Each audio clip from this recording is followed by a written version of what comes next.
लता मंगेशकर यांच्या आठवणी आता राहिलेल्या आहेत. त्यांचं पार्थिवावर काल अंत्यसंस्कार करण्यात आले. पण लता मंगेशकर नेमकं काय होत्या, कसं गायच्या, त्यांचा स्वभाव कसा होता, याची उत्सुकता जी आहे ती सगळ्यांना, लहानांपासून ते मोठ्यांपर्यंत लता मंगेशकर यांनी, म्हणजे तरुण पिढीपासून ते मध्यमवर्गीय जो हिरो असेल किंवा अभिनेता असेल त्याला, त्यांच्यासोबत असणाऱ्या हिरोईन्स ज्या तरुण होत्या आणि वयस्करी होत्या, यांनाही असा आवाज त्यांनी दिलेला आहे.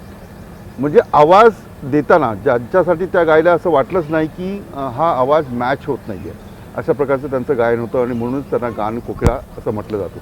त्यांच्या खूप आठवणी आहेत. माझ्यासोबत भवानी शंकर जी आहेत, तबला वादक आहेत. अनेक गाण्यांमध्ये त्यांनी साथ दिली आहे.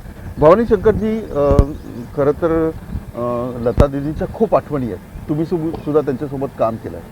एकूणच त्यांचा प्रवास कसा झाला? नमस्कार। पहले तो मैं उनकी आत्मा की शांति के लिए मैं ओम शांति शांति, ओम शांति शांति। मेरा और लता जी का और मंगेशकर फैमिली का बहुत साथ रहा है और हमने बहुत, मेरा उनका साथ है मंगेशकर फैमिली का 46 साल का, और हमने बहुत साथ में काम किए और हमने उनकी फिल्मों के गाने मैंने बहुत बजाए और बहुत आनंद आया। और बाला साहब मतलब हृदयनाथ मंगेशकर जी, उनकी भी कंपोजिशन में मैंने बहुत तबला बजाया, पखावज बजाया। अच्छा, पहले मैं आपको थोड़ा रोकता हूँ, पहला तबला बहुत एक इम्पोर्टेंट ये था, वाद्य था।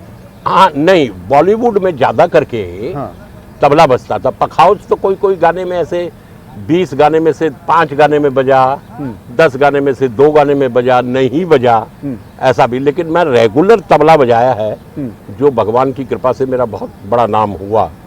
लेकिन आज भगवान की दया से आज तक मेरा नंबर 1 पे नाम आता है बॉलीवुड में तबले में, फिर बाद में पखावज में, बॉलीवुड में।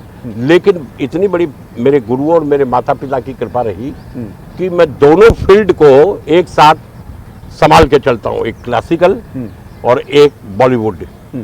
तो क्लासिकल में मैंने पखावज बहुत बड़ा एक जगह कायम की और तबले में भी बहुत बड़ी जगह कायम की, लेकिन वो बॉलीवुड में की। तो दीदी के गाने में तबला बहुत बजाया मैंने। पहले क्लासिकल बहुत होता था, पहले दीदी ने क्लासिकल गाने बहुत सारे, पहले के जो म्यूजिक डायरेक्टर थे वो क्लासिकल बेस पे ही बनाते थे।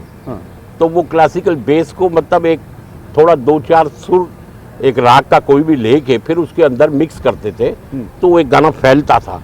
क्योंकि कॉमर्शियल करना पड़ता था तो लोगों को समझाने के लिए, क्योंकि पूरा तो हमको क्लासिकल करना नहीं पड़ता था, फिर क्लासिकल करना है पूरा तो फिर स्टेज पे बैठ के गाना पड़ता, तो वो चलता नहीं था बॉलीवुड में। लेकिन पहले जो फिल्में थी उसमें डांस के गाने बहुत होते थे और लताबाई का इतना बड़ा योगदान है। और वैसी वो जो सिंगर थी और अभी भी जो नाम ले और आगे भी 100 साल में नाम ले तो वैसी सिंगर नहीं है। तो एक दफ़े की बात है कि ये नाची मयूरी फिल्म, वो जो गाना है लताबाई का गाना गाया हुआ है, वो पैजनिया वो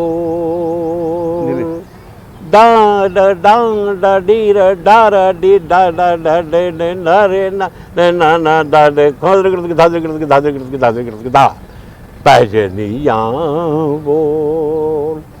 ये गाना जो लताबाई ने गाया है, और इसमें खास बात लताबाई ने एक किया है जो आज तक अपने कैरियर में मेरे ख्याल से उन्होंने नहीं किया, जो वो गाने में किया कि उन्होंने तबले के बोल जो बोले हैं, आहा मैं आपको क्या बोलूं विलासराव जी, कि इतना बड़ा अच्छा उन्होंने पढ़ंत किया है कि जैसे मुंह से मोती झड़ रहे हैं।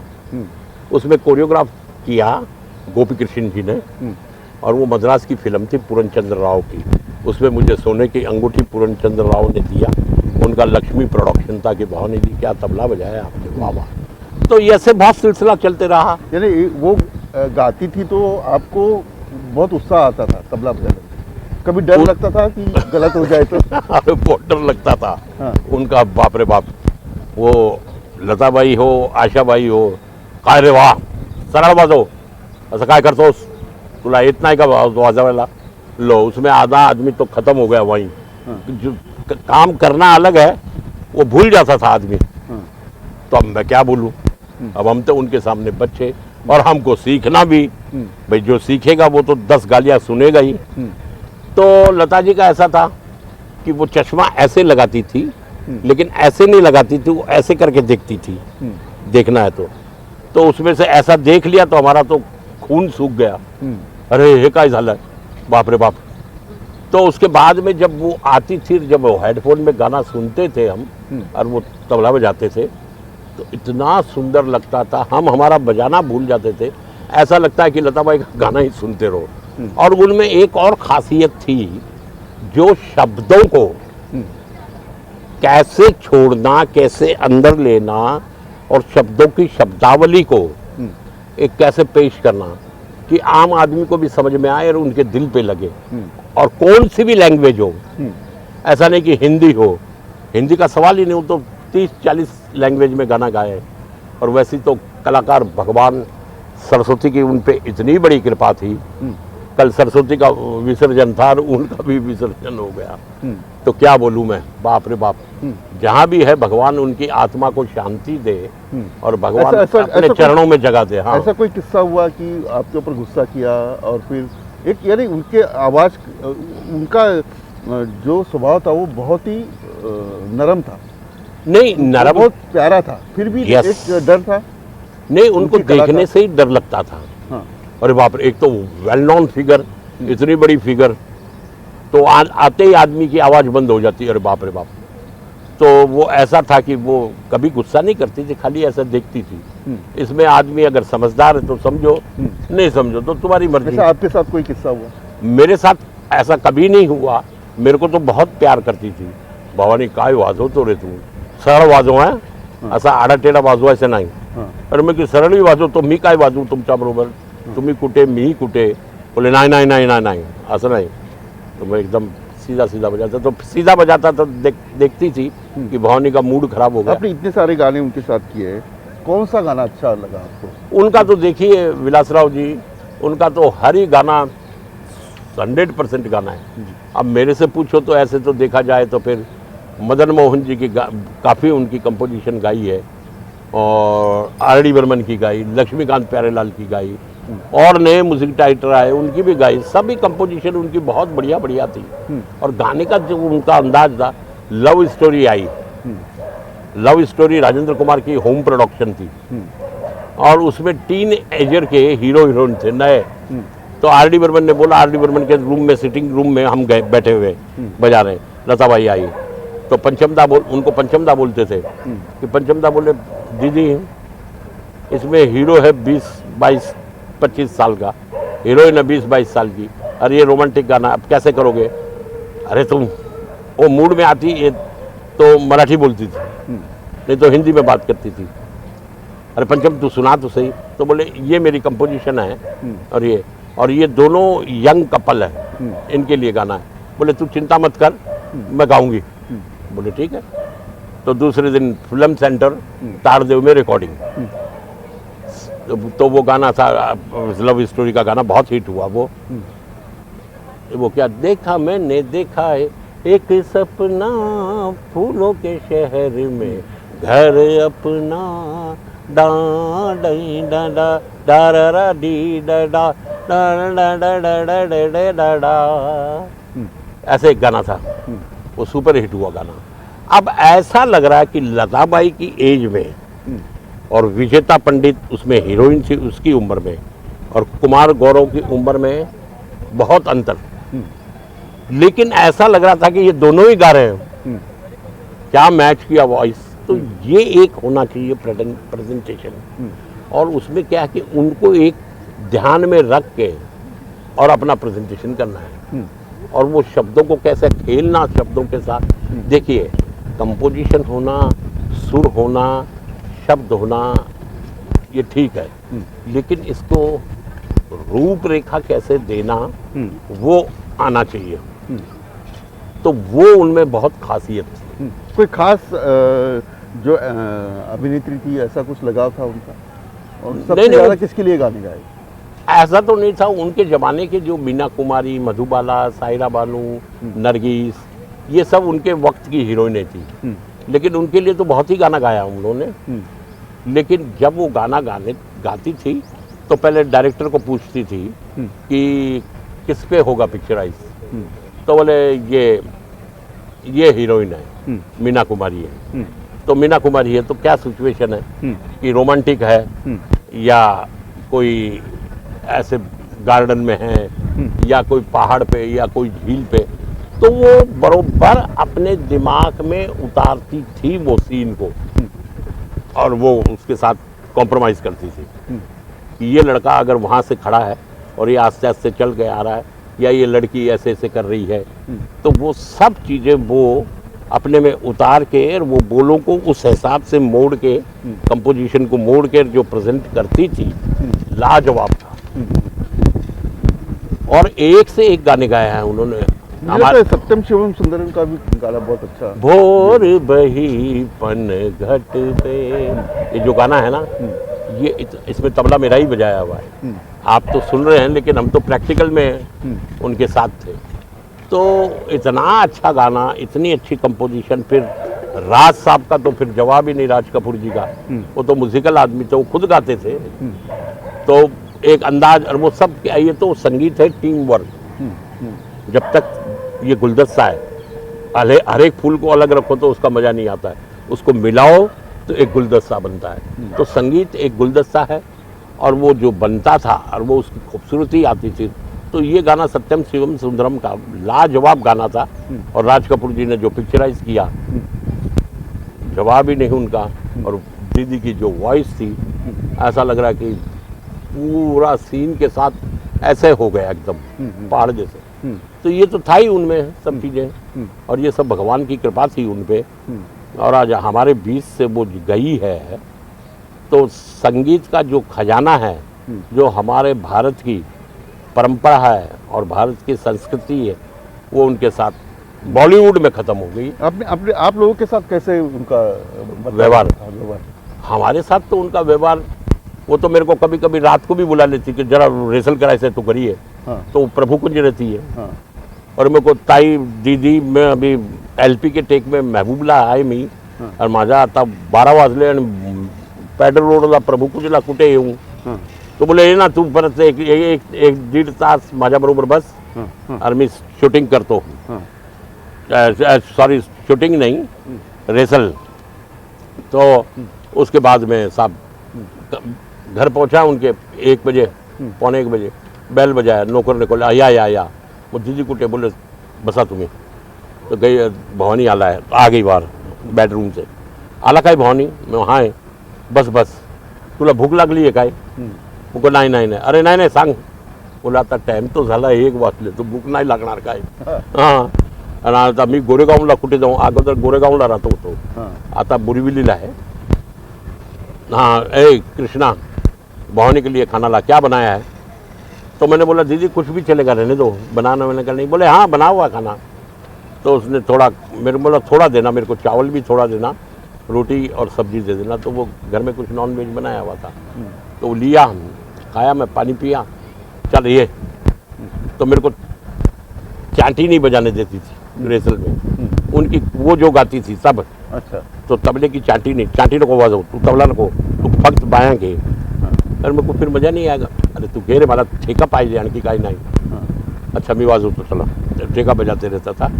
और वो गाना कंपोजिशन जो याद करना था या उनको एक लहजा देखना था, लय का टेम्पो, वो देख के और फिर अपने अलग मूड में देख, भवानी यहाँ से ये राग बनती है, तो वो सुनाती रहती थी।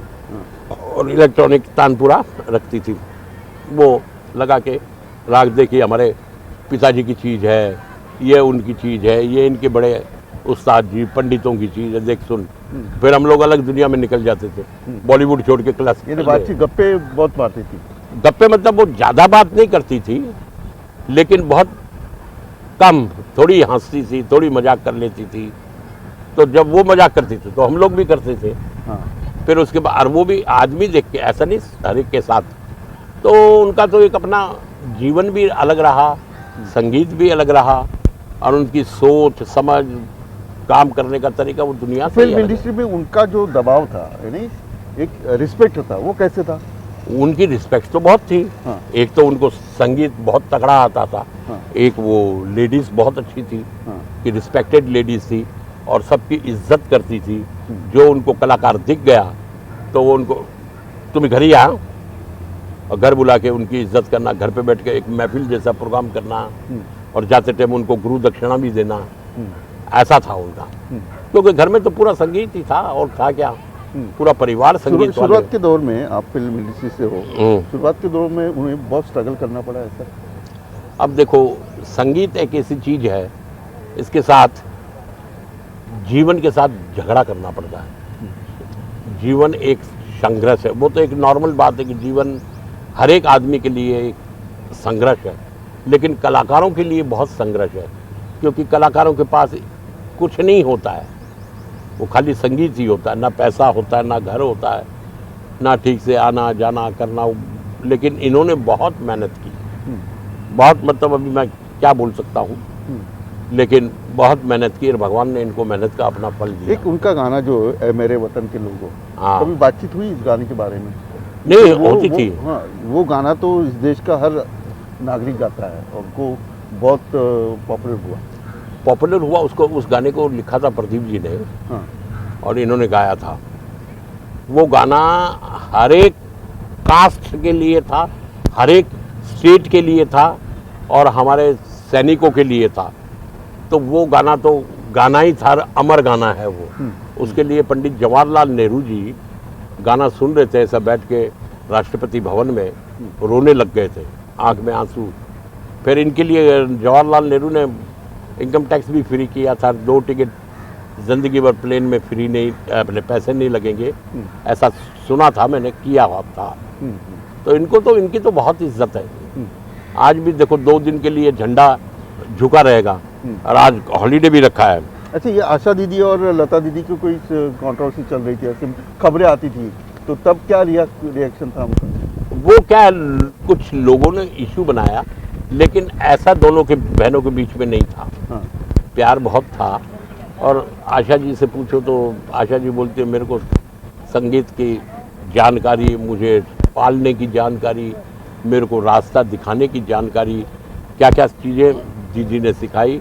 मैं छोटी थी तो उंगली पकड़ के मेरे को स्कूल ले जाती थी, वहाँ पढ़ाती थी, पढ़वाती थी और मैं घर आती थी। तो मेरे लिए तो दीदी भगवान जैसी। मनमुटाव नहीं था? नहीं नहीं नहीं, वो कुछ अब अपने यहाँ तो इशू बना देते हैं छोटी बात का, समझ में तो आपकी कुछ आता नहीं। हाँ। और आप एक छोटी सी बात का बोलते हो, ओहो ये तो ये है वो है, लेकिन ये रॉन्ग है। उनकी दीदी की किसी से जमी नहीं ऐसा कुछ? नहीं नहीं नहीं नहीं, उनको क्या था, गीतकार हो या? वो ऐसा नहीं है, उनको काम चाहिए था परफेक्ट। हाँ। चाहे वो म्यूजिशियन हो, चाहे वो म्यूजिक डायरेक्टर हो, चाहे वो राइटर हो, हाँ। चाहे वो प्रोड्यूसर हो, चाहे वो डायरेक्टर हो। उस बात को लोगों ने एकदम फूल बना के और उसको खिलाने लगे कि यार ऐसी है वैसी, ऐसी वैसी कुछ नहीं थी। वो बहुत नेक इंसान थी और उसको काम सबसे प्यारा था। क्या पसंद था उनको? उनको देखो, खाने की तो शौकीन थी कि खाना अच्छा अच्छा, खाना कोई इतना नहीं खाना, खाना थोड़ा सा ही, लेकिन वो उनको बहुत पसंद था कि मैं आज ये खाऊं, आज वो खाऊं, ये खाऊं, वो खाऊं। लेकिन ये था, और घूमने का बड़ा शौक था और क्रिकेट की वो दीवानी थी। क्रिकेट बहुत पसंद था उनको। घर में अगर है बैठी तो टीवी ऑन करके बैठे रहना और क्रिकेट देखना। सचिन तेंदुलकर, सुनील गावस्कर, धोनी, ये सब उनको बहुत चाहती थी। तो ये बात है। और संगीत प्रेमी थी। थोड़ा सा आपने अच्छा बजा लिया, अच्छा गा लिया, अच्छा लिख लिया तो वाह, ऐसे बोलना, वाह, जवाब नहीं, और करो, दिखाओ दिखाओ दिखाओ दिखाओ। और ये शाबाशी बहुत बड़ी चीज़ है। अरे अगर लता मंगेशकर ये करते आपने जितने गाने बजाए उसमें से एक गाना जो बहुत अच्छा लगा उनको? वो तो उनके, देखिए उनके तो गाने सभी अच्छे थे। एक तो मेरे ख्याल से वो लताबाई ने और नितिन मुकेश ने गाया है, क्रांति का जिंदगी ना टूटे लड़ी, मेरे ख्याल से है ना, लताबाई ने गाया। वो क्या गाना है। लक्ष्मीकांत जी का इंटरव्यू था तो लोगों ने पूछा, आपने तो इतनी फिल्में की, 450 फिल्में, और गाने कितने हो गए? तो बोले आपको गाना कौन सा पसंद आया? बोले मैं सही बोलूं, मेरे को पसंद आया क्रांति का गाना। तो बोले कौन सा? जिंदगी की ना टूटे लड़ी, प्यार कर ले घड़ी दो घड़ी। ये गाना सुपर हिट गाना था। ये लता बाई और मुकेश जी का कोई गाना। गाना हिट होता था तो उनका रिएक्शन क्या होता था? बहुत खुश होती थी। हाँ, हाँ, बोलती थी। मैं म्यूजिक कंपोज करना शुरू किया तो मेरी इच्छा थी कि मैंने आशा बाई को गवाया, किशोरदा को गवाया, मोहम्मद रफ़ी को गवाया। मैं बोला यार अब उनके पास जाने के लिए डर लगे, एक तो पैसा मांगेगी। अब हमारे पास उस टाइम पैसा इतना था नहीं, प्रोड्यूसर थे, लेकिन वो बोले यार आपका तो रिलेशन, आप कुछ भी कर सकते हो। मैं कुछ नहीं कर सकता हूँ, पैसे तो देने पड़ेंगे। तो मेरा गाना गाया फिल्म सेट में, दीदी मेरा सब कुछ हो गया, खाली आप गाओगे तो एकदम हो जाएगा। सांग वाला तुम क्या बोलते हो? तुम मेरे को देखो, मैं बोलता हूँ वो सुन लो, मेरे पास इतना पैसा नहीं जो आप मांगते हो, और मैं दूंगा वो लेना है, एक गाना खाली देना। केव्हा है डेट मला सांग? वो पक्का? बोले हाँ पक्का। मैं तैयार करके स्टूडियो लेके फ़ोन किया, हाँ बोल भवानी, मैंने गाना कर लिया, मतलब स्टूडियो ले लिया है, और आप एक दफ़े आ जाओ और आप देख लो, सुन लो, ट्रैक मेरा तैयार है, म्यूजिशियन सब आ गए हैं, खाली आपकी अनुमति चाहिए। बोले मैं आती हूँ। तो फिल्म सेंटर उनके नज़दीक ही लिया कि उनको ज़्यादा लंबा नहीं आना पड़े, तो उन प्रभु कुंज में ही रहती थी। तो वो फिर आए तो गाना सुनाया उनको। अरे तू अच्छा बना लेता है रे गाना, ऐसा मार के बात की, क्या बना? तो मैं क्या बनाता हूँ, आपका आगमन हो गया, अब इस गाने को अच्छा तो आप बनाओगे, मैं क्या बनाऊंगा, अब देख लो आपके सामने। बोले ठीक है गाती हूँ। वो सुर? बोले ठीक है। तो वो मेरा अरेंजर था, तो उसने, मैं बोला इधर आ, वो दीदी बोल रही है कि सुर बरोबर है, ऊपर भी गाना जा रहा है, ये भी बरोबर है, बीच में भी बरोबर है, नीचे भी बरोबर है। तो बोले ओके है? तो बोले हाँ। तो मैं रेसल करवाऊँ? कौन बोला? मेरा अरेंजर। तो मैंने वो रेसल कराने गया, मैं दीदी बैठे, मैं दीदी चाय पियोगे? नाही रे नाही, इकडे चाय चांगली नाही। मैं बोलो आप होटल से मंगा दूँ बाहर से? बोले नहीं, तू ले, फिर मंगा लेते हैं। तो मैं बोला कहाँ से मंगाना है? बोले मैं घर से फ़ोन करती हूँ ना, वो थर्मास आ जाएगा भर के। तो फिर वो उसने फ़ोन किया था, उनका नौकर लेके आ गया टैक्सी से, और कुछ बिस्किट लेके आ गया।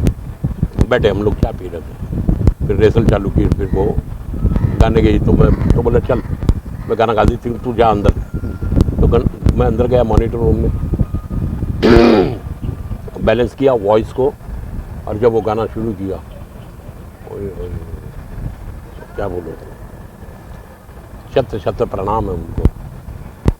गाना गाते हमने बनाया गाना, और उन्होंने जब गाया, रेसल है, साउंड चेक, साउंड का बैलेंस, वॉइस बैलेंस,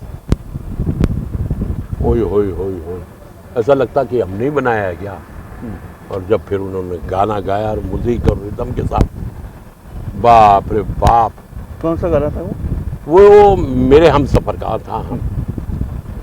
तो वो गाना हुआ, तो मैं बोला दीदी मेरे बाजू में आओ।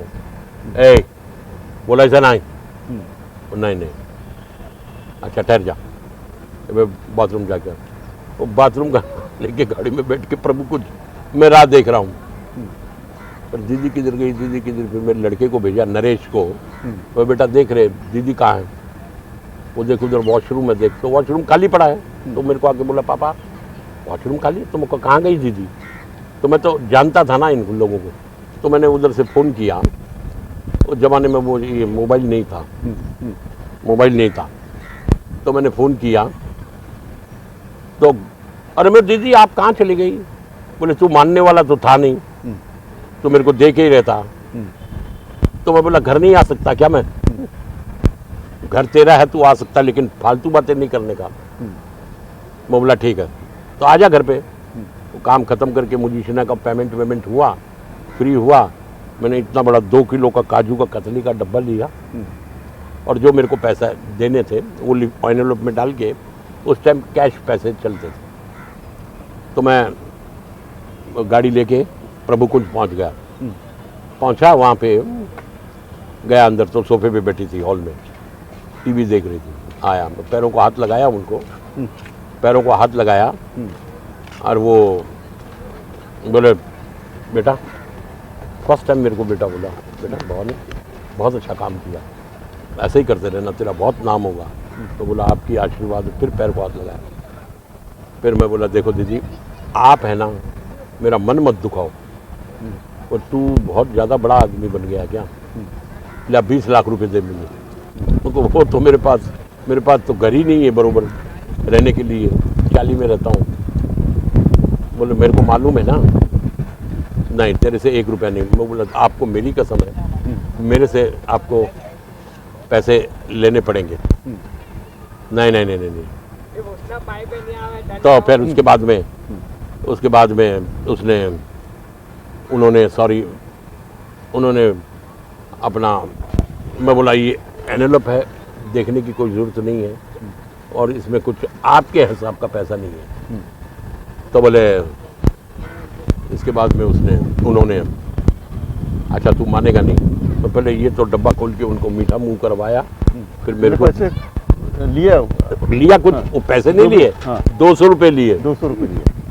बोले अच्छा मेरे पेट्रोल का है ये, बस अब जा इधर से, खड़ा हो जा। मोदी जी ऐसे मत करो प्लीज। बोले तेरे पास आएगा ना तो मेरे को दे देना, ये तेरे बच्चों को चॉकलेट के लिए लेके जा। मेरे को नहीं नहीं नहीं नहीं नहीं नहीं, आप रखिए, ये आपकी मेहनत के। बोले ठीक है, बहुत है। बहुत बहुत शुक्रिया भवानी शंकर जी. हे काही किस्से आहेत, भवानी शंकर यांनी लता दीदी यांच्यासोबत काम केलं आहे, आणि हे किस्से खरं तर हे खूप फिल्म इंडस्ट्रीमध्ये अनेकांना माहीत नाही आहे. लता दीदी यांच्याविषयी अनेक गैरसमज होते, ते जाणून घेण्याचा प्रयत्न मी केला. भवानी शंकर यांनी अनेक गाण्यांमध्ये दीदींसोबत तबला वादन केलेलं आहे. आणि हां, अभी आप बोल रहे थे तो मेरे को एक और याद आ गया. हाँ, तो राम तेरी गंगा मैली, हाँ, वो रिकॉर्डिंग हुई फेमस में, और लताबाई का ही गाना था. तो फेमस तारदेव, पहले फेमस तारदेव में होता था, एक महालक्ष्मी में, उधर शूटिंग होती है, इधर खाली रिकॉर्डिंग होती थी. तो राज कपूर जी और रविंद्र जैन आके बैठ गए सिंगर रूम में, और हम लोगों का कैबिन के बाजू में, सिंगर रूम के बाजू में रिदम सेक्शन होता था. तो हम लोग बैठे थे. लताबाई पैर में सोने की पायल पहनती थी, तो उनकी वो सिग्नल था कि वो आती थी तो उनके पैर में से छम छम छम आवाज़ आती थी. तो लोग बोलते थे लताबाई आ गई है, साइलेंट साइलेंट. तो सब लोग पिन ड्रॉप साइलेंट हो जाते थे.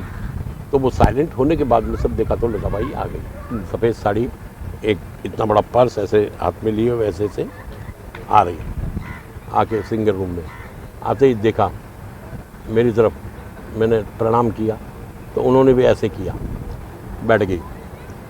और वो गाना जो हुआ है रिकॉर्ड, तो रविंद्र जैन को बोला कि दादा मेरे को वर्ड बताओ, गाना लिख लेती हूँ. तो गाना लिखा और बोला अभी कंपोजिशन सुनाओ.